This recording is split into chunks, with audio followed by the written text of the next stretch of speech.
Voici une belle histoire qu'il faut raconter aux jeunes. Les jeunes, ils croient qu'ils savent tout. À peine sortis du nid, ils pensent conquérir le monde. Il y avait une hirondelle qui avait beaucoup voyagé. C'était une très vieille hirondelle qui avait migré d'Afrique en Europe plusieurs fois au cours de sa vie. Et un jour, alors qu'elle était ici, elle vit des petits oiseaux qui se promenaient de branche en branche, babillant, insouciants. Et elle leur dit « Regardez, regardez le paysan dans son champ. Là, il sème des petites graines. C'est du chanvre, c'est du chanvre. Allez-y vite, quand il aura le dos tourné, et mangez toutes les graines. Maintenant, profitez-en, sinon, vous le verrez, ce chanvre poussera.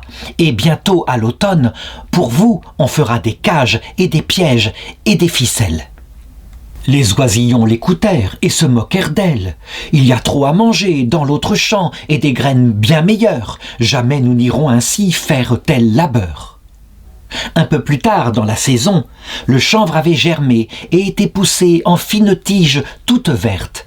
L'hirondelle retourna voir les oisillons et leur dit « Arrachez-les vite, maintenant, dans le champ, un par un. Allez-y, n'y manquez point, sinon le malheur s'abattra sur vous. » Et les oisillons la traitèrent de prophète de malheur. Il n'y avait rien à craindre, c'était que des brins d'herbe et, bien sûr, un travail gigantesque que d'arracher ainsi de telles plantes.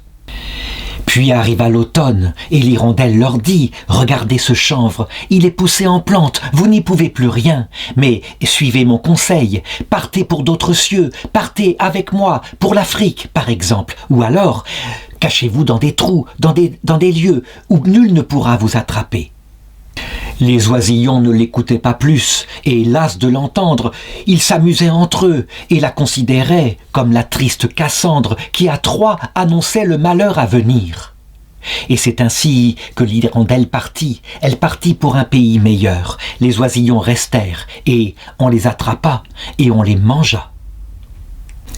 S'il est un proverbe qu'il faut écouter plus que tout, c'est celui-ci. L'homme qui ne connaît pas le passé se condamne à le revivre. Alors, écoutons les anciens, nourrissons-nous de leur expérience. Nous ne saurions tout savoir, nous à peine sortis de l'œuf.